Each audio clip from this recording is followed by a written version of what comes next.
It looks like we may not have quorum just yet, so we'll see if other members will be joining us. So maybe shall we wait on the adoption of the minutes then until we get quorum? Okay. The members that are here, if you want to just review the minutes for later adoption, that would be great. And then we'll go ahead and move on to the other agenda items for today. Okay. Let me see here, okay. So we're going to go ahead and, for this third meeting and possibly the fourth meeting, we'll still review what our purpose and duties of the task force is. And then future meetings, we may not be doing that, but I wanted to kind of go over the purpose of this task force. It's also in your packet and on the slides, but I won't read everything because you guys will read it much faster than me verbally reading it. But I'll just read some of it. The purpose of the task force is to gather and review information on the impacts of foraging on species resilience, ecosystem health, and other aspects of Minnesota's biomes. Solicitate public input when appropriate and develop recommendations for foraging guidelines and reduce price foraging permits. So recommendations would be specific, actionable, and consistent with indigenous and other cultural practices and traditions. The task force must submit a written report to the Commissioner of Natural Resources and to the chairs and ranking members of the legislative committees with primary jurisdiction over natural resource policies. Recommendations must be detailed proposals for change or additions to statutes or rules. And the duties of our task force is to gather, review data and information, to review existing regulations, develop recommendations for increased public understanding of sustainable foraging practices, solicitate public input, and develop recommendations for reduced price foraging permits. That's the duties of the task force. And I just went over some of the key things on that. Our next slide, if you take a look at, I don't have the number on my slide, sorry. But if we take a look at the task force meetings that are upcoming, slide 5, there we go. Let's take a look at this. This is a timeline that our staff was able to put together. And it goes over what each of the topics or focuses will be for our upcoming task force meetings. The ones that you see in italic are things that are still being worked out. But otherwise, today we'll be doing DNR information in Minnesota foraging history and context. But you'll see our next one's October 20th, which is going to be a foraging field trip to Fort Snelling State Park. And then after that, all of our other ones. I won't go through each one.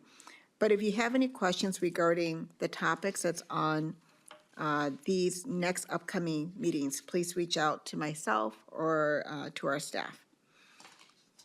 And of course, our goal is to try and finalize the recommendations by January 27th meeting so that we can have some time to get that over to DNR and also to the legislature. Okay, it looks like we have enough people to join us online to have a quorum. So I'd like to go ahead and circle back to our approval of our meeting minutes from our September meeting.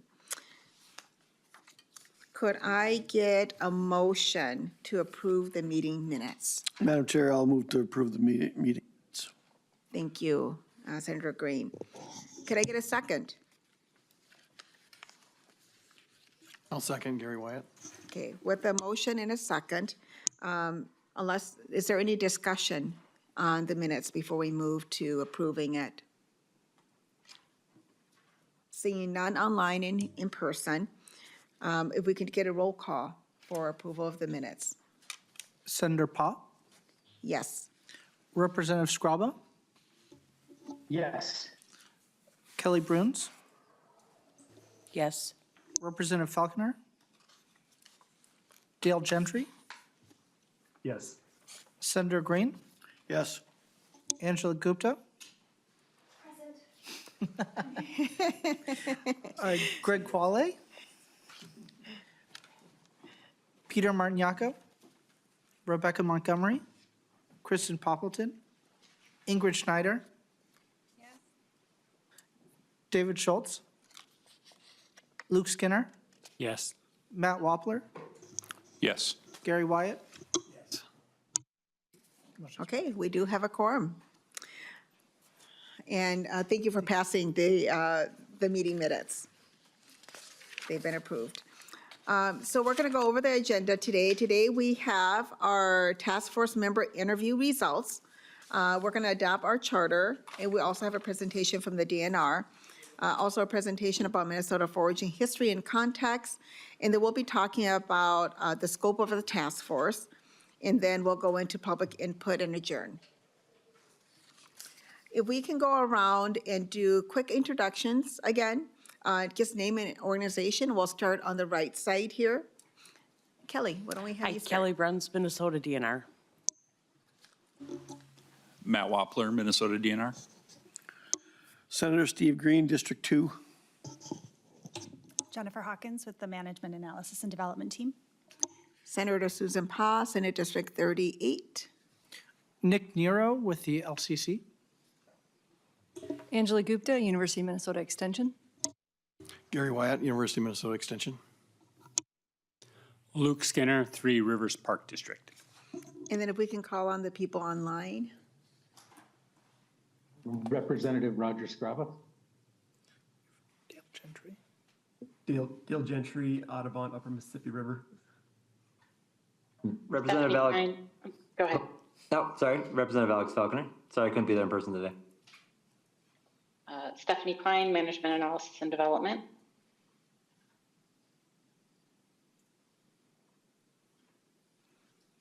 Anybody else online? Ingrid Schneider, University of Minnesota. That's everyone. Thank you. Okay. Next up, we're going to be doing the task force member interview results, and I'll hand that over to Jennifer. Senator Pa. All right, I will spend the next 10 minutes or so giving you a high-level summary of the interview results. So we were able to connect with 13 of the 17 current task force members. Really great conversation, so thanks to everybody who took time to visit with us. The results that we'll be sharing are kind of the themes that jumped out from us as we were looking across the various conversations that we were able to have. So feel free to stop me if you have questions at any point. But this first slide is really just kind of the ground known context.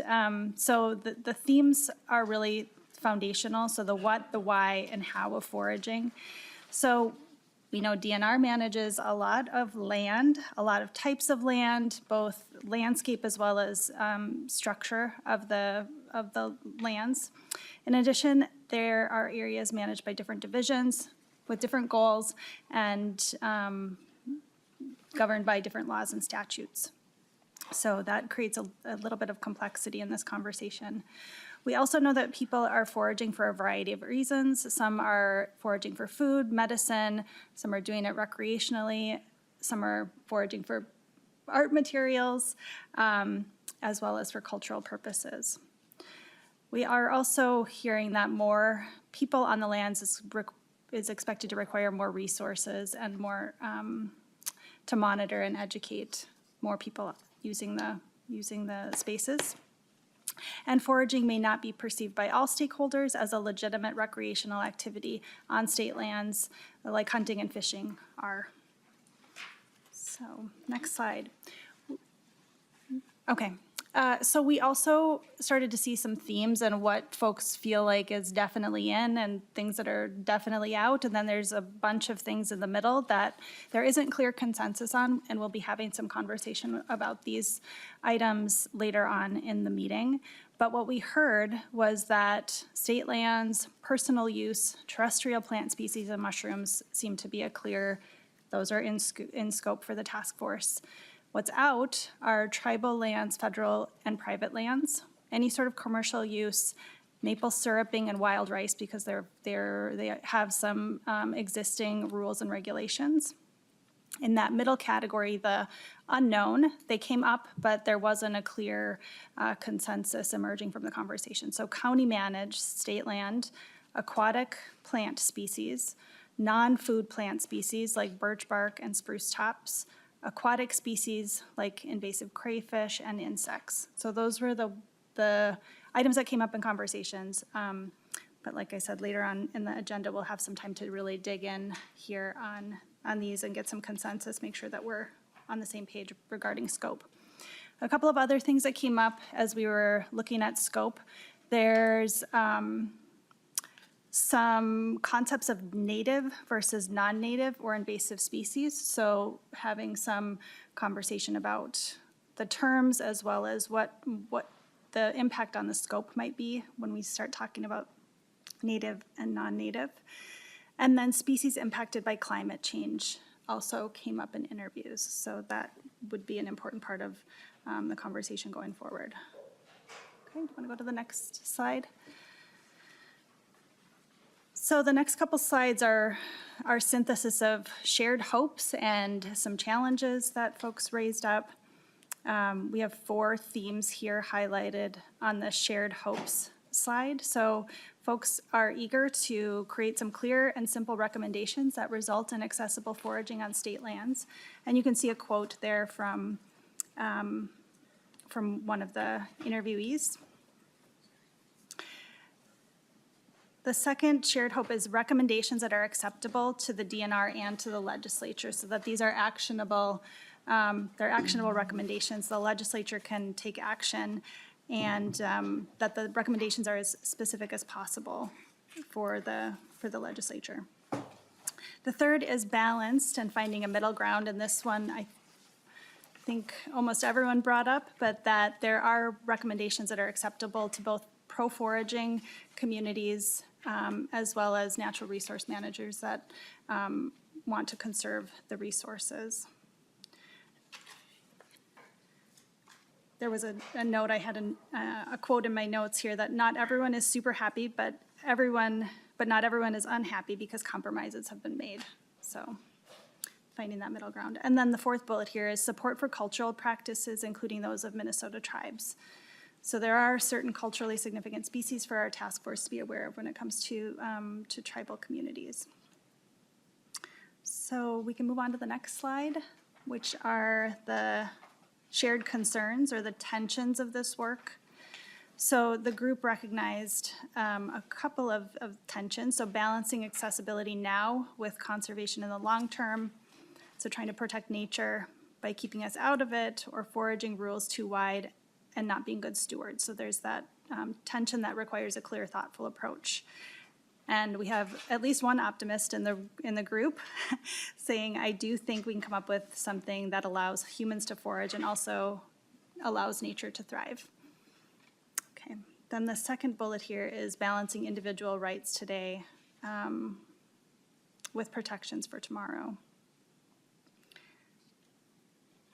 I won't read that quote, so we can move on to the next slide.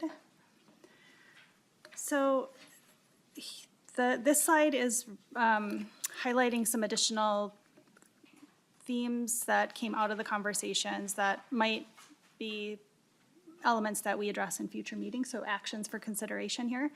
So folks were interested in defining some key terms, sustainable foraging. What does personal use mean? What is the boundary of personal use? For example, what is sustainable for different species?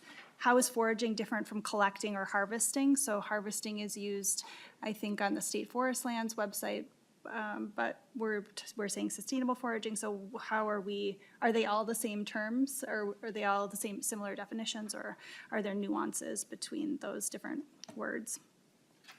The second point there is clarifying how different rules apply to different lands. So the group is looking for additional clarity on how the different rules are applying to these various lands, both currently and how that might inform our final recommendations. The third bullet is determining when a permit is needed.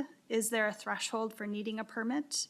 And also the point that permitting might help the DNR better understand the numbers and the locations of people foraging, because we don't really have a good sense of that right now. So a foraging permitting structure could help get a better handle on how foraging is occurring across the state. And then the other point was that permits are currently required for hunting and fishing, and this could be a similar approach.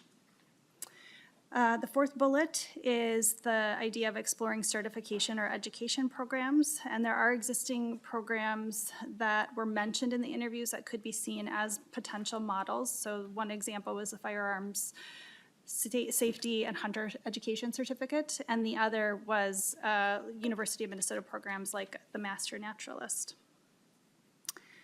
The fifth bullet is really exploring the potential ripple effects of expanded foraging, both good and bad. So a good ripple effect might be more people in nature and more access to food items. Some potential negative ripple effects would be over-harvesting or moving invasive species from one area to another. The sixth bullet is considering whether different rules, rights, or restrictions might apply to different groups or foraging purposes. So examples here would be tribal versus non-tribal members, or people foraging for food or medicine versus decor, for example, or crafts.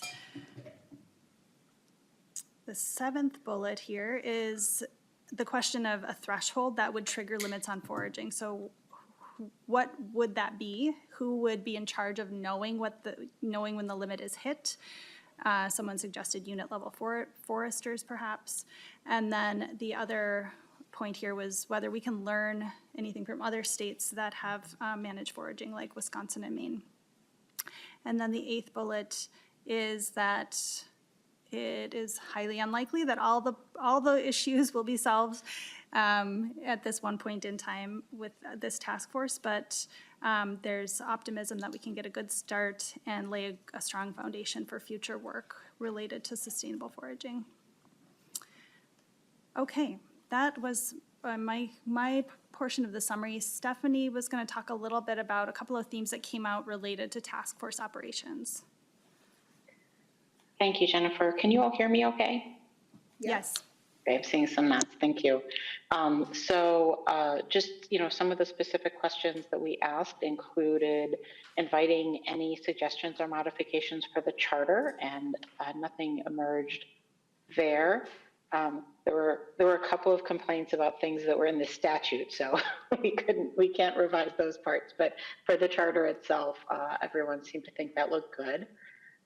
There were suggestions that each meeting include a reminder of the task force purpose and member duties, which Senator Pa covered earlier, and the operating agreements, which in general will probably include at the beginning, but since we're going to talk about them briefly here, or not here, but when we talk about the charter, we'll include it there instead.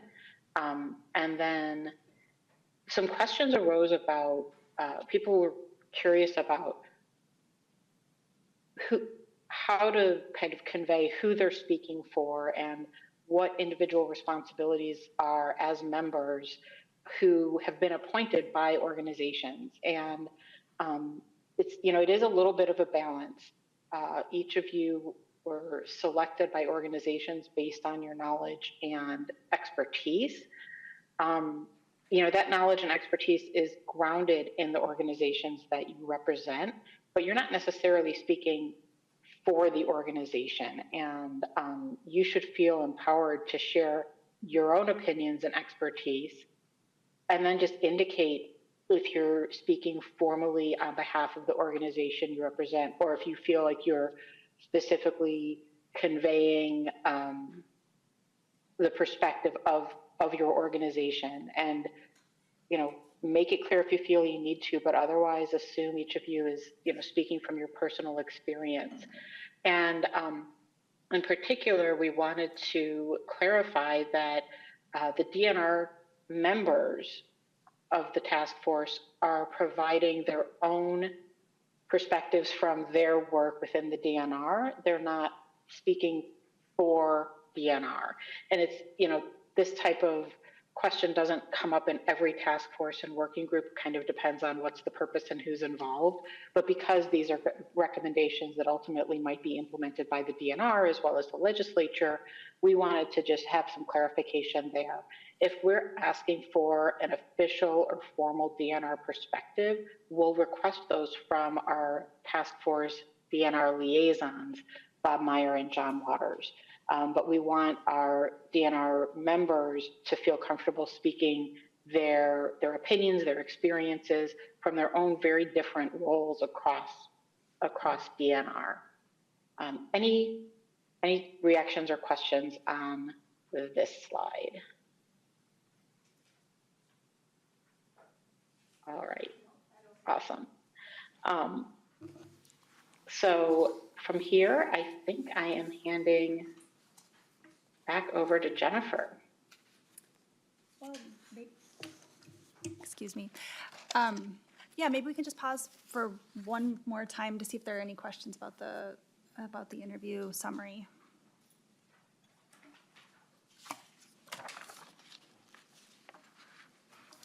This is Peter Martignaco. I'm sorry got caught in traffic here. worries. I just, I don't know what was discussed or any further discussion about scope, but that's something that needs to be Yeah, discussed again. absolutely. Yeah. Yeah. It's Thank on- you. It's on the agenda for later. Yeah, we'll dig Great. in. This was just the summary of what we heard so far. Yeah, thank you. Okay, seeing nothing else, we'll move on to the next, which is the adoption of the charter. So what I'm going to do is just going to give an overview of the charter, and then we'll do discussion on it, look for any suggestions for changes for the charter, and then we'll adopt. So if you reference in your packet, you'll see this handout here, and the details are on page 2 and on. But I'll also reference the slides that are also here. But much of the details in your handouts here. I'm going to go ahead and go with slide 17 right now and just 16 right now and review the slides to slide 16 to 19. If you have any questions, feel free to stop or any comments, feel free to stop and just raise your hand so I know that you want to speak. Okay, let's see here. So on our charter here, we went over the meetings and what the timeline are for the meetings. Our operating agreements is that I know I'm guilty of this too, is that we try to say our name before speaking. I always forget, but when we do remember, please do. Just so that those who are online with us know who's speaking. And then if you are online, that your cameras be on whenever possible. Come to meetings prepared, review agendas and materials in advance, and that members take space, but also make sure that we make space, and that we refrain from side conversations, show respect to members and presenters.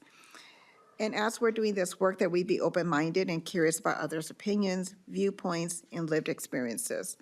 Recognize that time or research may be needed before questions are answered. So when we do have these questions, please raise it, but give whoever may be providing that information some time to do that. We're going to stay focused on the issues and not the people. That's always really helpful. Assume good intentions, but acknowledge that there could be harm. And then as we end the discussions or reach closure on any issues or items that we discuss, that the task force discuss and seeks consensus using a gradient of agreement scale such as a 5 to 5 on any things that we don't need to necessarily vote on, but just to kind of feel for where people are as we move forward with those things. A formal process to finalize and complete list of recommendations developed by the task force will be followed, which is voting will only take place if a simple majority of members is present. As of the current charter draft, 17 members have been appointed, so the presence of 9 members would be required as a quorum before we would do any voting. And if we don't have a quorum, we may proceed with discussions, we just won't do voting. With all 19 members appointed, the presence of 10 members would be a simple majority. Each member shall have 1 vote regardless of their affiliation or role on the task force. There is no voting by proxy. Participants can choose to abstain from a vote. Generally, I would say please share why you're abstaining if possible. If you don't feel comfortable doing that, that is also okay, but we encourage that people do. Decisions will be finalized when 80% of voting participants indicate agreement. Every effort will be made to address members' concerns before decisions are made. Kind of referencing back to the 5 to 5, if we really feel like there's members who are 1 or 2 on that we spend time to really discuss those items before it's brought to a vote, either at that time or a later time. While these recommendations are advisory, the task force input will inform the decisions of the DNR staff and the Commissioner of the Natural Resources and Legislative Committees. So it's really important that we make recommendations that are actionable.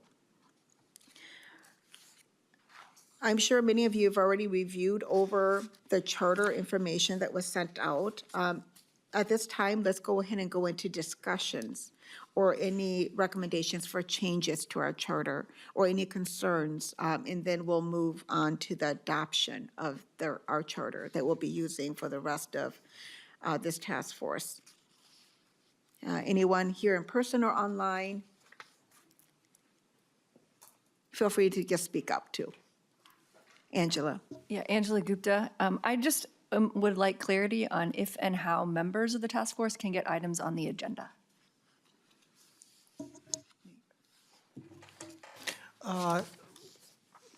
Madam Chair, Angela, generally, I think if you just reach out to the chair or myself or somebody from MAD and want something to be on the agenda. Otherwise, if something fits within a discussion topic, if we have a space for discussion, I think there's no reason members should feel shy about bringing up something they want to discuss. Was that your question about, okay, Yeah, great. thank you. Thank you. Anybody else? Anybody online? Raise your hand. I do. Matt. Matt Wappler with DNR. I'm just curious if there's any resolution to the member assignments from the Dakota or Ojibwe. Yeah, thank you, Tribes. Matt. I have, about a week and a half ago, I had a conversation with Shannon over at MIAC about appointments. And she indicated that they will be doing that at their next council meeting. And hopefully we'll be appointing someone soon. That is, they don't meet that often in a year, so it's been hard to, time-wise, to align with their time of when their meetings are and with our appointment deadline. And so, but that would be a priority for them. She's going to propose it to the council, and then the council will decide who they're going to appoint, if any. And I did indicate to MIAC that what we really am seeking for is truly their knowledge, their experience, their knowledge, their expertise. And that's what we're hoping to get from them. Not that we're going to make decisions necessarily for our tribes or any regulations or policy regarding the tribes, but that we really respect their input in this process. And so that's why we're hoping to get 2 appointees to this task force in that partnership. So, thanks. Anything else? Anybody else on the line? All right, so let's go ahead and move forward to the adoption of our charter. If I can get a motion to adopt, please. Peter moves to adopt. Can I get a second?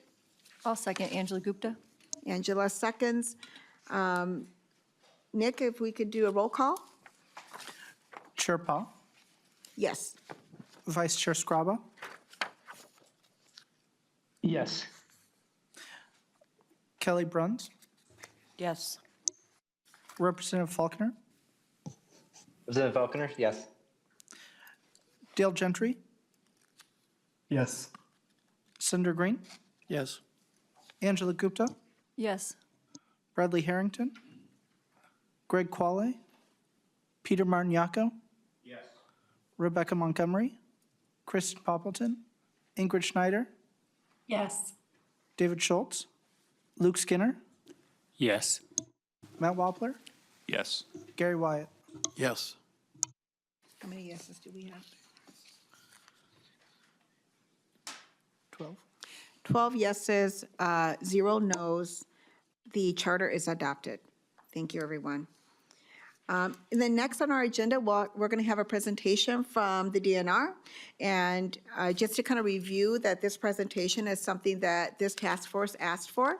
What the DNR is presenting us with information that we felt was really helpful for us as we start this work. And so their presentation is covering many of the questions we've had before on this task force and during the interviews that we had with staff.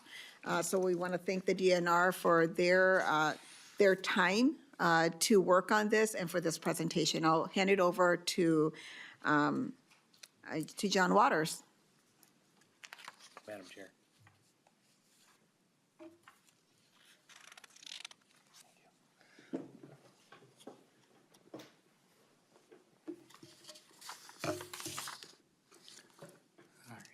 Madam Chair and members, thank you for the opportunity to present to the task force today and the public regarding concerns the DNR has heard from the public and foragers specific to these issues. My name is John Waters, Government Relations Unit Supervisor for the DNR, and I'll be providing you all with a refresher on the content we discussed in the first task force meeting at a high level regarding the Outdoor Recreation Act and then on DNR managed state lands and the issues and questions the agency considers when managing outdoor recreation, and in this case, foraging on state lands. In this presentation, I first want to just, again, share some additional information and context from the agency's first presentation regarding the background of the Outdoor Recreation Act and how the agency manages state lands. Next, we'll speak to some of the management issues the agency has had when considering how to best manage foraging and state's natural resources, as well as some identified challenges the agency's encountered. First, we'll provide an overview again of the DNR's mission and the agency's various land types as a reminder from the first meeting. We manage our lands based on the complex nature of those lands and as directed by the Outdoor Recreation Act. As noted on the slide, the DNR's mission is to work with Minnesotans to conserve and manage the state's natural resources and to provide outdoor recreation opportunities and to provide for commercial uses of natural resources in a way that creates a sustainable quality of life. Again, our land holdings are vast, and these land types are managed differently based on a number of factors. So as an example, we shared that we have 64 state parks, 60 state forests, over 700 aquatic management areas, over 1,500 wildlife management areas, and 168 scientific and natural areas. And then another level of detail here. So Minnesota has a long history of preserving lands for public use and recreation.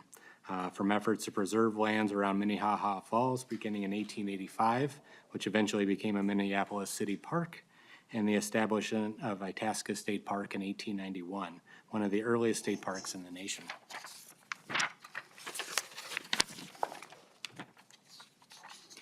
The outdoor recreation system is comprised of different units that are authorized, established, and administered to accomplish the purposes and objectives of its classifications set forth in statute. DNR managed lands are administered differently because these statutory purposes and objectives.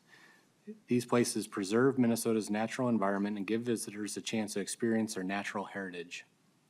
The limits of use are needed to protect the purposes for which these lands were established. So on the slides, you can see some of our major units, as we call them, or guiding, and their guiding principles, including those for SNAs, forests, and state parks.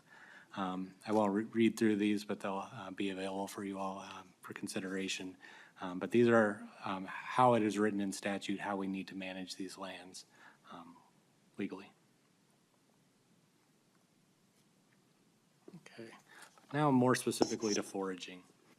Minnesota's land management jurisdiction is a shared responsibility with state, county, federal, and local entities, each having their own unique specific roles.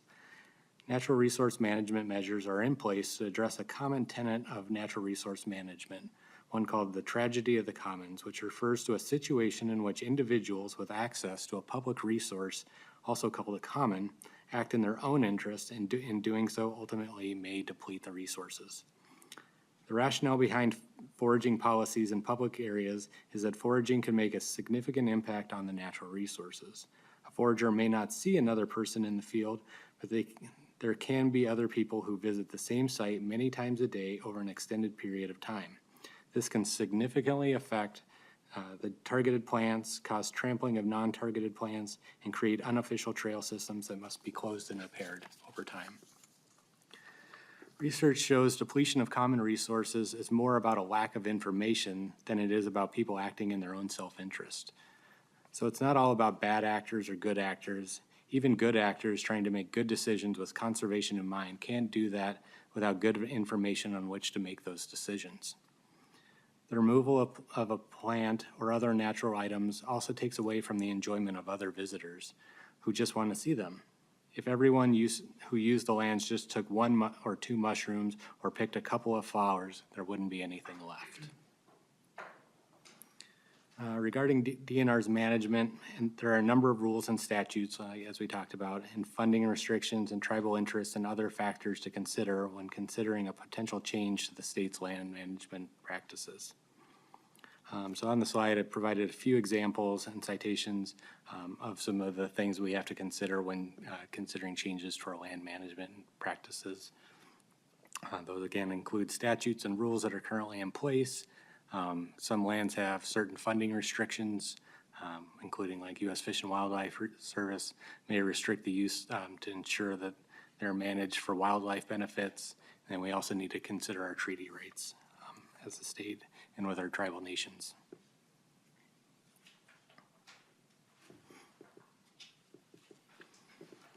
Okay. So overall, there really has not been that many changes in recent years to foraging and related natural resource conservation statutes or rules. As a result, many of these terms are used are not well defined. This lack of clarity makes it difficult to ensure a consistent understanding of to the public and our staff to ensure that laws are being enforced correctly. The following terms have been identified through engagement with foraging groups and the public that the agency recommends defining more clearly into the future. In addition to the specific terms that would be well suited for legislative clarification, there are additional terms within our current statutes and rules that currently require a common language and interpretation from staff, including terms such as collection and harvesting. However, in most instances, those terms are clear within the specific rule or statute when viewing it from a common language interpretation. So the first term is personal use. It's not well defined in rule or statute or for any specific land type, with the exception being ginseng. And as the task force determines if that's in scope, I just wanted to provide context that for ginseng, for the personal use of ginseng, does not apply to persons possessing for personal use only not more than 10 ounces of dried wild ginseng, except such wild ginseng may not be sold. So there we have a clear understanding of how much ginseng can be harvested for personal use. That does not exist for many of our other forage plants. Edible fruit. This term can be interpreted both colloquially or botanically, and in some instances could be even interpreted to include mushrooms.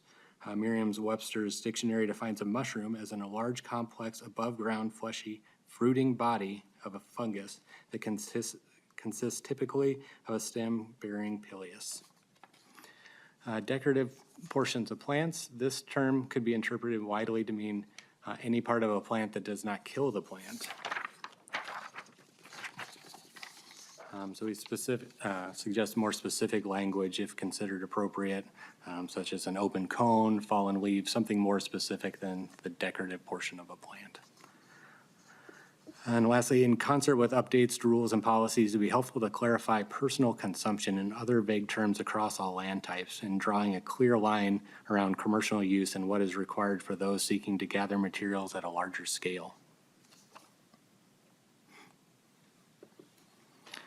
I'll now shift focus from guidance provided in current rule and statute to how foraging is managed and the pressures DNR staff have observed across DNR's land types.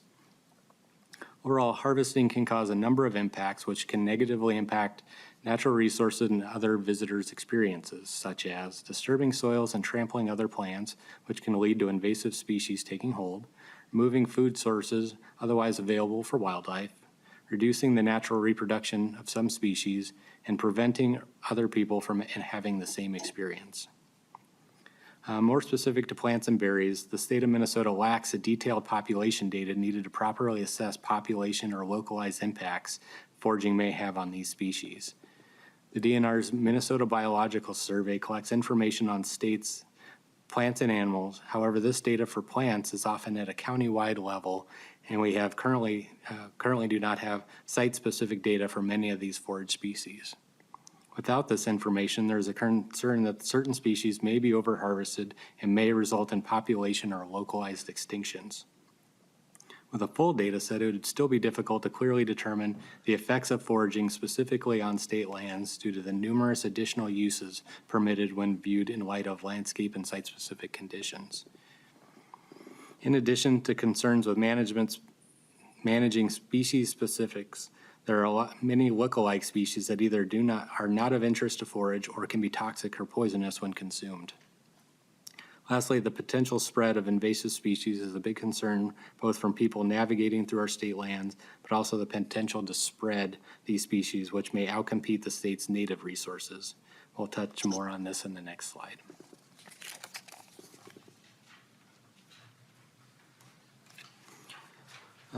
So DNR classifies species as prohibited invasive species, regulated invasive species, or unregulated non-native species. Most non-native species that are not classified in one of those categories is just considered an unlisted non-native species. The DNR evaluates non-native species for how likely they are to be introduced to the state and survive, spread, and their potential impacts in Minnesota's natural resources and human health. These evaluations are called classification summaries and support decisions about whether and how to regulate a particular species as an invasive species under Minnesota Statutes Chapter 84D. Invasive species cause degradation and displacement of native plants and animals in many habitats and regions of the state. Before heading out to forage, foragers should search their gear and clothing for seeds, mud, and vegetation before leaving home, removing anything they find. If they're hunting for berries or other vegetation, they should know how to identify the species. That way they'll be less likely to bring home a look-alike invasive or toxic or poisonous species. And before they load up their bounty and go home, foragers should look through their harvest and make sure nothing they are bringing back is an invasive species. They should check themselves and pets for seeds and soil, clean their boots, clothing, gear, and pets as best they can before heading home. Recently, there's been a lot more interest in golden oyster mushrooms and other mushrooms that have been sold online. As fungi are moved around the world in the global trade, either intentionally as products, such as kits people buy for growing mushrooms at home, or unintentionally as microbial stowaways within soil, plants, timber, and even shipping pallets, they can establish themselves in new environments. By 2010, they began golden oyster mushrooms began appearing in U.S. forests. Several Midwest states, including Minnesota, Wisconsin, and Michigan, are now reporting prevalence of golden oyster mushrooms, which were once native to the hardwood forests of eastern Russia and China, as well as Japan. They're a popular edible mushroom that can take well to cultivation. Now, mushroom cultivation companies are selling them to grocery store as well as grow kits for people at home where their spores may fly with the wind and spread. A recent article published in the Conservation Conversation describes U.S. Forest Service researchers' findings regarding the impact of golden oyster mushrooms on Wisconsin forests. In general, they act like we'd expect an invasive mushroom would, fruiting in a massive quantities compared to their native cousins. Ongoing research will be important to better understand their impacts to our native mushrooms and ecosystems more broadly. From the agency's internal review of this issue and when meeting with the public and foragers, we've heard clearly that additional education and outreach is needed. The department has received feedback that the current disparate method of administering foraging permissions on state lands is difficult for the public to navigate, and there's confusion about what is or is not permitted across our state land types. We wanted to just take a few minutes to reflect on the specific items we heard require additional work from the agency and partners. We currently have foraging web pages specific to parks and forests, but we'll be developing a centralized page for foraging on DNR lands that summarizes and/or links information about statutes, rules, and policies that guide foraging permissions across our state lands. DNR's enforcement primary responsibility is to provide resource protection and public safety by gaining voluntary compliance through education and law enforcement. Voluntary compliance involves knowing and understanding why laws and regulations are important to the protection and preservation of the state's natural resources, and choosing not only to abide by those laws and regulations, but to encourage others to do so as well. The DNR manages 5.6 million acres of land, most of which is remote and difficult to access and will require significant resources to clearly sign and communicate the complex rules around foraging specific to each land type. We are also working to provide Hmong, Karen, and other translations for relevant statutory, rule, and policy language and other summary information about foraging on DNR's public website. Development of best management practices for the collection of commonly foraged materials can be used to guide staff permitting decisions. This would also provide an educational resource for the public to guide sustainable foraging methods. Best management practices that are also helpful to provide more species-specific practices for foragers. In general, things to remember if you're going to forage and harvest edible fruits and mushrooms or plants is be careful. Don't damage the rest of the plant or other nearby plants or the soil. Leave some for others. Even if there's only a small number, don't take them all. Animals and insects rely on these as food. Or leave some for the future so new ones can grow. Fruits and mushrooms are how these plants reproduce. And lastly, I will go over some of the implementation questions that we've had when considering this topic. Namely, what is a long-term source of funding or revenue to research and manage the state's natural resources regarding foraging? And what is a long-term source of funding for the Minnesota Biological Survey, more specifically, to acquire the adequate plant population data needed for management decisions? The Minnesota Biological Survey systemically collects, interprets, monitors, and delivers data on plants and animal distribution, as well as the ecology of native plant communities and functional landscapes. MBS helps people to make data-driven decisions about the conservation and management of biological diversity. This data, information on native and rare plant species, plant communities, and sites of biodiversity significance are foundational to the work of the DNR and others throughout Minnesota. In collaboration with other agency staff, the program has produced a 3-volume series to promote better understanding of the patterns and processes that characterize Minnesota's native plant communities.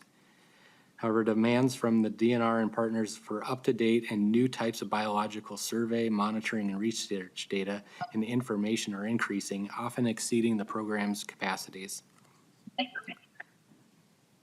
Stable and diverse funding is necessary for the program to meet ongoing responsibilities in support of the DNR's mission and to effectively respond to priorities and emerging issues. State General Fund and Heritage Enhancement Fund are critical to covering core program functions within the DNR. However, a large portion of the program is funded in short-term and dedicated to site-specific projects. For example, the Botany and Plant Ecology program is largely funded by 2 to 3 year state project funding through the Environment and Natural Resources Trust Fund, whereas zoology projects are largely supported and defined by 2-year federal funding through the U.S. Fish and Wildlife Service's State Wildlife Grants Program. These factors affect our capacity to fully respond and contribute to the ongoing and emerging DNR partner needs around this issue. I also note that we've been considering how we should ensure that the state, how the state should ensure tribal engagement occurs timely where known cultural significant sites are located to avoid unintended impacts. And lastly, on this issue, we've considered what are the right organizations and communications tools to include when conducting stakeholder outreach around foraging. This task force has been great to help the agency better understand who the interested organizations and individuals are that the agency should include when considering any proposed changes or educational materials into the future. To date, we've only heard from a few select individuals and organizations on this issue. And with that, I thank you for your time, and we're happy to answer any questions. Thank you, Mr. Waters. So now we'll go into questions or thoughts or just discussions. We'll go around. Yeah. Senator Green. Thank you, Madam Chair. To the testifier, I have some questions because it's curious the way you talk. We're talking mostly mushrooms here, but can you tell me how long the average mushroom lasts and stays, for lack of a simpler term, good in the wild? Senator Green, I'm not sure that we are only speaking about mushrooms in this situation. We've had a lot of interest in plants, and frankly, that is one of the agency's larger concerns is plant species and the harvest of them. In statute and rule, you are allowed to harvest mushrooms and berries, but many you're not allowed to harvest plants. So I just want to make that clarification. As far as the actual details of how long a mushroom will last, it depends on the species. Some of them turn very fast, and others will be available for maybe a week. So it's a quick turnaround for sure. And so, thank you, Madam Chair. Thank you for that, and that's kind of what I was getting at. So if you can expand it to the berries as well, because if you're talking edible, and that's what we're talking, because the rest of the, you can't uproot plants anyway, so we're talking the edible. And so we're looking at trying to, and I'll be right up front, I don't think we need permitting on foraging for these mushrooms or berries. They're only going to be there for a very short time. And so if they're not picked and used, they're going to go bad anyway. And so it looks like we're making a whole big deal out of something that's only going to be viable for, in some cases with mushrooms, 1 day and maybe up to a week. And I also can't imagine that we're going to have 6 million people trampling through our 5.6 million acres and destroying stuff. And so I guess the other question that I had is, one thing that I didn't know, and I probably should have studied up on this more, is, you talked about the golden mushrooms and how they're, I don't know if you call them an invasive species, but they're not from here. Do they affect the growth of other mushrooms or berries? Yeah, thank you for the question. I don't think there's a lot of research on that yet. It's a relatively developing story. So I think there's a lot more research that needs to happen. Peter, I'm sure I'll let you go ahead. I just had make one more comment. Along the same lines as some of the very invasive species, which we allowed to get out of hand, like the zebra mussels, and now there's not really much we're going to be able to do to cure that. These are actually edible, and I don't know if there's any damage to the environment by having them there. Obviously, we don't want to be moving a lot of stuff in, but if they're there, they're there. And so I'm not sure that that's a viable case. But with that, I'll let somebody else talk. Thank you. Thank you, Steve. Peter. I can just share, because I'm aware, have worked with the researcher in the University of Wisconsin-Madison that's researching the golden oysters, their DNA and stuff from across the country.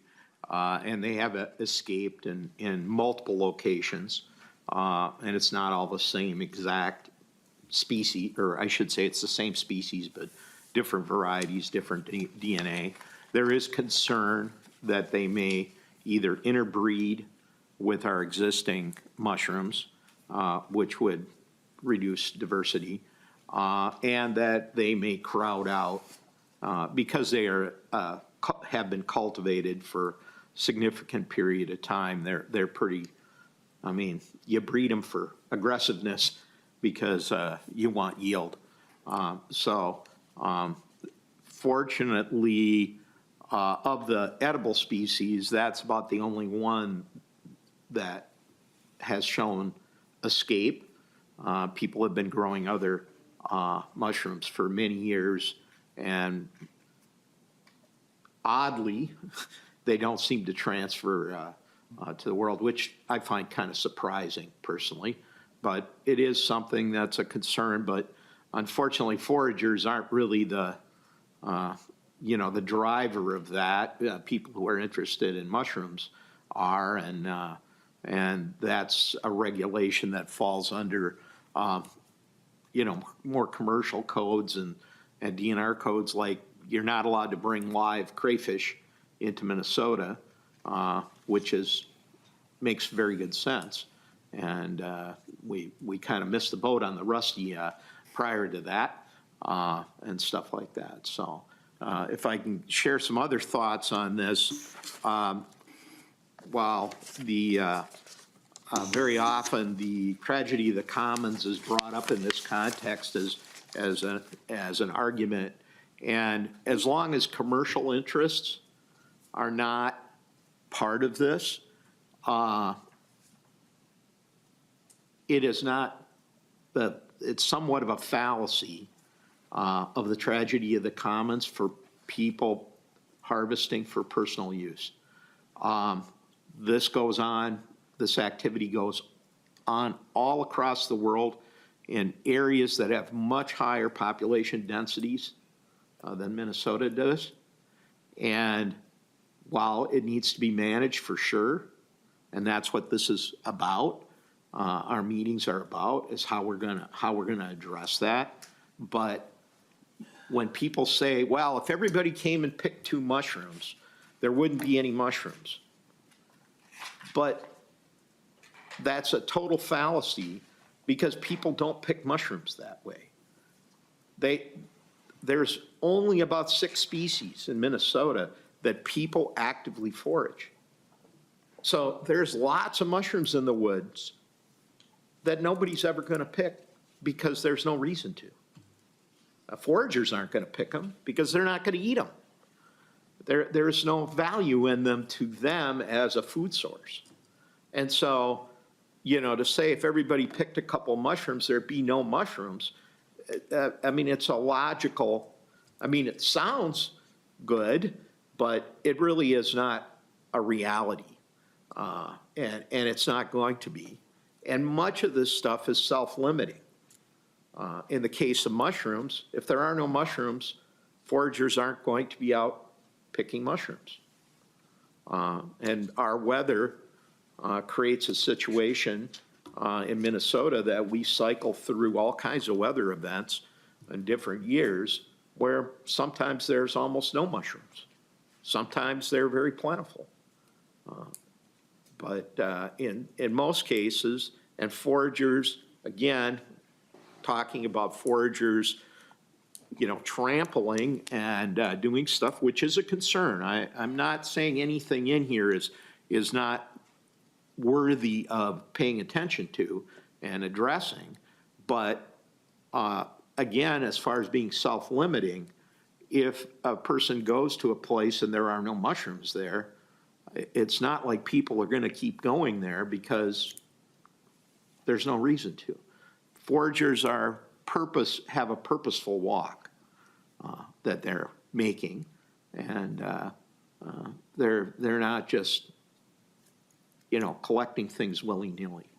It has some very purpose, and education, I believe, is extremely important if we're going to educate people about how to do this safely and sustainably. Thank you. Thank you, Peter. Anybody else? Angela? Oh, sorry. go ahead, I just Mr. wanted to Waters. address one part of that we do have concerns about commercial harvesting or for commercial sale. There's been several citations of large commercial activities on our state lands, and it is like a large concern for us. There's been multi-state groups that have been implicated in these, and it's something that we have to take very seriously given the market. Oh, absolutely. I have no doubt. I have no doubt there is, and there is with non-timber forest products. There's people that are doing things that they shouldn't be doing. One thing I see is that when I take an example from the Cook County in Illinois, they banned all foraging on their nature areas, and now they have a tremendous problem with people coming in and doing commercial foraging on their property, and the people just run away. So they have trouble catching them. But if they allowed foragers in the woods, the reason people can find themselves able to do that is there's nobody watching. If I were standing there, just me, they would be much less likely to be trying to do something that would be illegal because there'd be witnesses and there'd be people to report them. So we need to all of us need to take care of our lands, and foragers are more than happy to do that. We go deep in the woods sometimes, or maybe not so deep in the woods. I was picking up stuff in a state park yesterday, or on Sunday, that beer bottles. Foraged close to a case. They must have been thirsty. Thank you. Anything else, Mr. Waters? Okay, Angela. Thank you, Madam Chair. Angela Gupta, University of Minnesota Extension. And I'm wondering if you have any insight on the appetite for having different policies for non-native and invasive species, so long as they abide by the noxious weed law, and native and near-native species. Thinking the tragedy of the commons maybe isn't a tragedy with invasives and non-natives, right? And so if we could separate those two things, we could open up lands to non-native and invasive plant harvesting is really what I'm thinking, but the golden oyster mustard would qualify, I think. That feels like it could alleviate some of the pent-up anxiety about this while also not degrading the native plant and near-native communities. Thank you for the question. I think that's definitely something we can consider. I think we're all on support of getting rid of invasive species. So like something like garlic mustard, I think we could be supportive of harvesting and removal of those. It's a shared interest for sure. Yeah. Anyone else? Or online? Gary. Thank you, Madam Chair. Gary Wyatt, Extension. I have a question, Mr. Waters. We asked that question maybe last time. Do you have any records of state parks and permits that are given, history of permits that were given out for foraging or different state parks of mushrooms, for plants, for fiddleheads, et cetera, records of that? Records of foraging in state parks. I can't think of any. We don't permit those types of actions in state parks. We have records of state forest permitting because there's a permitting avenue there. And I know that's been of interest to the group, and we could present on that separately if you're interested in that permitting process. That includes state forests and our wildlife and aquatic management areas. Yeah, any records you have would be great. And I mentioned last meeting that we had that maybe a simple email out to the staff or the manager of these state parks and just ask them what are the sought after foraging type plants or mushrooms in their park that they've been asked about over the years, and that should be a fairly simple question and answer. Okay. Yeah, we have a lot of information from internal conversations with the staff, and it's so site specific. Each park has their own, species, and people are foraging in different ways on each of them. I mean, I think we have a general list of what people are foraging, but I feel like every day I'm hearing about a different species, mostly plants, that people are foraging for either medicinal or for consumptive purposes. And so it's hard to keep track of all the species being foraged and what our concerns are, and then trying to understand what those populations effects would be without that data is also a confounding factor. That's a great question, Gary. So, Mr. Waters, if you want to just, after all of this, if you want to just provide us a few of those follow-ups via email, that'd be fine. I'm interested in that too, curious. Okay, Kelly, I'm going to come right back to you. We've got Dale and Roger online, and then we're going to come back to you, unless you have a response to that question. Oh, okay, go ahead, Kelly. Thank you. Kelly Bruns, DNR. Gary, we have very limited permitting that we do in state parks. The ones that I'm aware of are a limited special use permit, and they've been primarily around tribal ceremonies where they're looking for specific plant materials such as willow for a sweat lodge or red osier dogwood for tobacco purposes, and they clearly are looking for a very special location that traditionally the state parks hold. So it's very far and few between that we would provide a special use permit. The ones I'm aware of are specifically for tribal ceremonies on our state park lands. So just to share that, sure. Thank you, Kelly. So we've got Dale online, and then after Dale, it'll be Roger. Yeah, I think regarding the question and the tragedy of the commons, I guess I'd really like to hear some case studies. I know it's been mentioned that there are some land managers with the state have some concerns, and so I tend to think that if it's not commercial, I agree that it's likely not a massive problem. But I guess rather than just speculating whether it will be a problem or it isn't, I just want to hear like what are the situations that people are seeing so that we can learn from that. And I'll also say regarding permitting, I've heard now secondhand from one of my colleagues that Washington County piloted a foraging permit, a required no-cost foraging permit this summer. And so I think we could reach out there. I've got a contact there who might, I don't know if they'll have any data to share this early, but they might be able to talk with us about what they learned from that experiment. Thank you, Dale. That's great. Roger.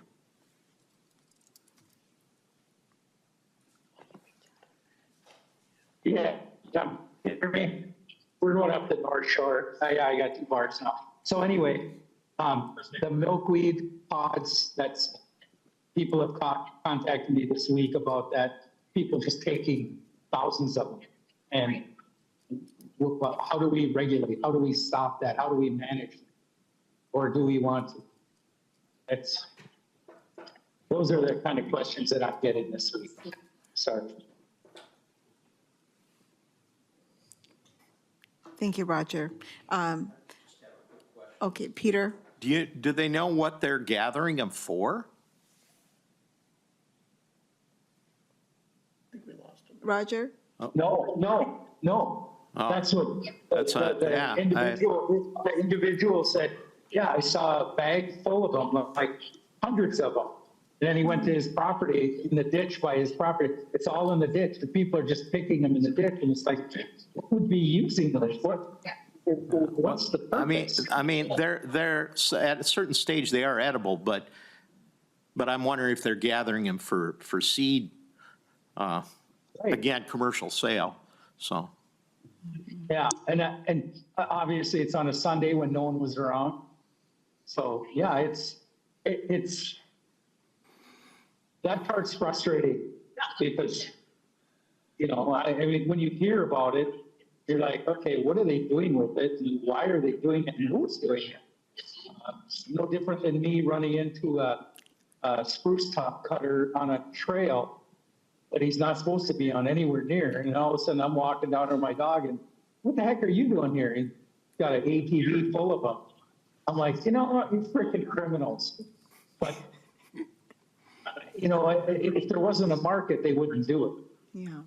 But and I'm not sure how we regulate that, but I know that's not part of our discussion, but the foraging part, the plants, that is worthy of discussion. Thank you. Thank you, Roger. Kelly? Hi, Kelly Bruns, Minnesota DNR. So I think this is a good example of how we can get confused on terms. So this wouldn't be like a foraging example, but it is a collecting example. Native seed and native seed primarily in like our state natural areas and in our state parks where we're working to protect those landscapes. And going up to the North Shore on weekends right now, I mean, we're oversaturated in many of those locations with the public. There's good and bad to that. And some of the cons are what we see when people do not have the education behind them and they're mass amounts of visitors that are collecting. And they're collecting milkweed and they're collecting other species of plants right now to bring that seed back. Sure, some could be for personal use, for their yards and their landscapes because they want to provide habitat for monarchs. But in other situations, it could be collection for commercial use. So those are examples of some of the struggles that we have to work on and deal with on a daily basis. Thank you, Kelly. And I'll add to that this is just myself, but you'll probably hear me talk a lot about Salamasile and Fiddlehead because those are the two things I love. But I collect seeds, Salamasile seeds, right around this time in October, because that's when the seeds are perfect for collecting. And so if I'm at state parks or forests and I see it, I'll collect it. The good thing is that I've collected enough that into my garden that I now can just reuse those seeds. But when I didn't have any, I would just go and collect it because it's kind of that time. There's basically millions of them, and why should I have to buy online when I can just go collect the type that I want? So I guess one question would be that we can kind of talk about that as we're talking about foraging, is that does collecting of seeds in some instances, is that really even harmful to the plants? I mean, they're there, and so something to think about. Anybody else, online or in person? Luke. Madam Chair, Luke Skinner, Three Rivers Park District. So I look at, it's a little bit of a roundabout here, but as I look at the management challenge, there's a lot of issues out there. We're hearing about specific species and things like that, and it just brings several things to mind. One, I agree, I think we have to have some case examples, because if we just talk about how broad and everything's over potential harvest, foraging requires understanding of all this, you have to have some tangible shown impacts or ideas of where those impacts can be, even though it's broad, because you need that context to be able to set, for me, to be able to set any sort of regulation or recommendations for future statutes or regulations. And it could be around species, right? Species of concern that are over-harvested or valued, and so we do regulate a few, right? There's already regulations around certain species, but what are those other species that are really of concern by the state and others that might be over-harvested? And I'm setting commercial aside. I understand if commercial is not here, and it's just, that's an enforcement issue separate from what we're trying to do from a personal use. So what are those species of high concern that people have challenges with that we need to think about? And it might be local, might be site-specific, but thinking about that. I think there's a lot of species out there that people want to harvest that they're in very high abundance that may not be impactful at all. And so what are those, and can we feel comfortable about that? And is there a harvest and whether permits are needed at all?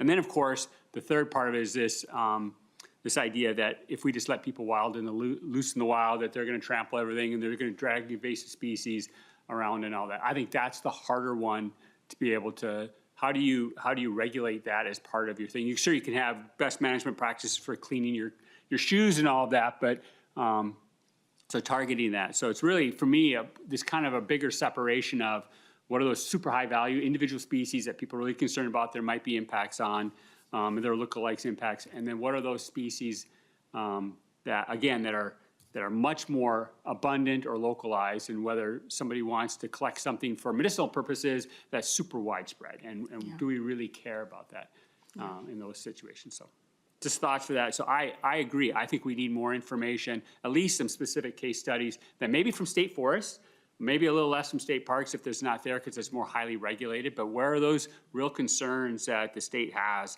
specifically in certain areas, and provide some examples in that way. Yeah, thank you, Luke. Go ahead, Mr. Waters. The point's well taken. Thank you for that question and point. And unfortunately, a lot of the statute is plants, mushrooms, or berries. Like there's not, like ginseng is a unique example where we went through the process of having clear for a specific species. And so that opens up a whole nother level of dissertation or questions about where we would have species-specific regulations. And I think it's, timely and a good question to have. I just want to make sure I point out that most of our statutes are plain plants, mushrooms, or berries at that high level and not a species-specific. So I'm just going to ask one quick question, and then we'll have to move on, so unless someone else has something really pressing. You mentioned about federal funding, the USFWS, and I'm wondering, when you say may restrict use, does that cover, what type of state lands does that cover? Is it any and all, or is it specific lands that are getting funding that we would have to be careful about how we manage that land because of the funding? Thank you for the question, Madam Chair. That was specific to like certain types of lands that receive that type of funding. So a really good example would be our wildlife management areas. A lot of them have federal encumbrances and funding restrictions on them, but it wouldn't usually impact like a state park. We don't usually have those. It just depends on how it was acquired and maintained. Okay. The specifics of that site. But overall, it's usually specific to like wildlife management or aquatic management areas. Okay, thank you. And then I just want to really quickly say I agree when you presented on the education and outreach that many of these things are the things we're going to have to kind of discuss in this task forces. What recommendations do we have for education and outreach? Because many of the things you listed here is exactly the things I've been hearing from people about not having enough signage or information at certain parks, so they're not sure what they can and cannot do. Or in my community, in the Hmong and Korean and Asian community, is that translation. So oftentimes people are basing what the rules are based on what other people are telling them, and there is no source for them to go to directly to find out in their language what are the rules for foraging. And then also the questions that you listed on here are some of those questions that this group will have more robust discussions on as we move on. So going on to the next agenda item. Oh, thank you, Mr. Waters. Oh, okay, Angela, one question. Go ahead. Thank you, Madam Chair. Yeah, so I just want to share, Angela Gupta, University of Minnesota Extension, that University of Minnesota Extension does have on our radar that we are likely to try to get funding to do a forager certification program that I think could really start to address both best practices and the education and outreach component. So if there's interest in that or support for that, that would be super useful to know, but it is absolutely center on our radar right now. Thank you. Thank you, Angela. And thank you, Mr. Waters, for this great presentation. We're going to move to the next one, which is the Minnesota Foraging History and Context by Nick. Oh, I'm sorry, Gary. Madam Chair, just to highlight Kelly's comment on collecting, I love that idea because I know this time of year we have a lot of native prairie enthusiasts, and that's a group, obviously, but native prairie groups that want to collect seed and go out and collect seed on prairies and so forth. So collecting and foraging, I know that foraging is more edible, I guess, but yeah, I don't know if that's probably not part of our statute, but I agree that that's a topic that could be discussed too. Thank you. Thank you, Gary. And over to Nick. Madam Chair, members, so there was been lots of previous questions about the history of Minnesota's foraging laws and rules. So I'm going to touch on some of them. If any of you know that I have made a mistake, or if there's a question I don't answer, please feel free to jump in or contact me after the meeting, and I can continue to research and provide the task force with information. So the first big question was, what is the history of our broad foraging rules? And that goes back to the state register, which is where new promulgated rules by agencies are posted. And the rules about foraging first occurred in 1977. You'll see it has the accept edible fruit and mushrooms language. And that language has not changed since It was first introduced in 1977. The modern version still has that same, except edible fruit and mushrooms. So if this task force was interested in expanding that, deregulating the foraging of other plants such as seeds or invasive species, that's obviously within the scope of the task force. But there's been no change, as far as I'm aware, in Minnesota history of that state regulation since it was first introduced. I'll jump now to wild rice harvesting statutory history, and this is obviously a colossally huge topic that is still very controversial. You see it first, the first, I think, broad regulation of wild rice harvesting in Minnesota is probably the 1837 treaty with the Chippewa, which specifically protects their gathering the wild rice.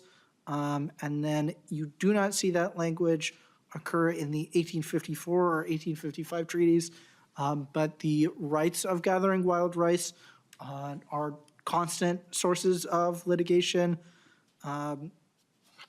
The wild rice laws in Minnesota state law first appear in 1939. Those are a lot of the basic laws that we're familiar with, which ban non-native Minnesotans from harvesting on native reservations, the ban on certain types of equipment, a license requirement, ban on harvesting green wild rice. The 1939 law also created the legal hours for harvesting wild rice from 8 a.m. to 6 p.m., and that was reduced in 1959 to 9 a.m. to 3 p.m., and that law has not been changed since then. Additionally, the wild rice season was first established in 96, and it ran from July 15th to September 30th, and then in 2009, it was pushed back from August 15th to September 30th. And like I said earlier, I don't know if the task force wants to take up this issue, but it has been a big topic of public debate and legal fights. There was even a lawsuit filed last week. So it is complex to say the least. Slightly shorter, wild ginseng harvesting. This first appeared in an international treaty in 1973. And then specific state regulations were entered in 1986, and state rules were not promulgated about that until 2008. Jumping away from history, members have asked about harvesting of tree products such as bark or treetops or even sap for maple syrup, and that is regulated under the Minnesota statutes for forests. Matt Wappler, please correct me if I get any of this wrong. And then decorative materials, which is kind of the term of art that has been used to cover all of this, even though I don't think any of us considered maple sap decorative. And that is also in statute. So you need a permit under these statutes to harvest any tree product. And then lastly, I thought it was worth noting for the task force, some of Native Minnesotans' rights. Obviously, there is the 1837 treaty, and individuals just need a valid tribal ID for wild plant gathering for subsistence use, which is a broader right than you see in, or a broader scope than you see in state law. It's just wild plants versus the restriction on just edible fruit and mushrooms. And then you have the 1854 treaty area. And even though the 1854 treaty does not explicitly mention gathering wild plants, the modern rule is that you need a valid ceded territory identification card to gather wild plants or forest products on public lands. And again, gathering can only be for subsistence. I think similar to personal use or personal consumption, I wasn't seeing any definition of subsistence, so I was assuming it's similar. And then along the same line, I pulled out the Mille Lacs Band of Ojibwe rules about harvesting. And That band allows members to apply for permits for harvesting other plants, similar to how Minnesota might. That is a very broad overview of a lot of different topics. Happy to answer any questions now or offline.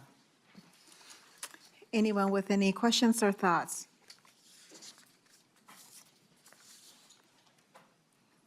Okay, I'm wondering, when we talk about identification cards, like for this valid ceded territory identification card, or any other type of permit, is there something that is electronic that people can have on their phone, they can just show, or do they have to carry like an actual card or permit that's like a paper copy with them? Does anybody know? Or the DNR? This is Peter Martinacco. As far as I know, it requires a physical Okay. card. Yeah. And I think maybe one of the recommendations we could probably make out of this is recommendation that if there is permit or any kind of identification card, that could that be something that people can show out electronically without having to carry like an actual paper copy on them, and that would still be valid. Mr. Meyer. Madam Chair, members, Bob Meyer, Assistant Commissioner DNR. There is a statute that was recently passed that allows a person to have a picture of their state licenses.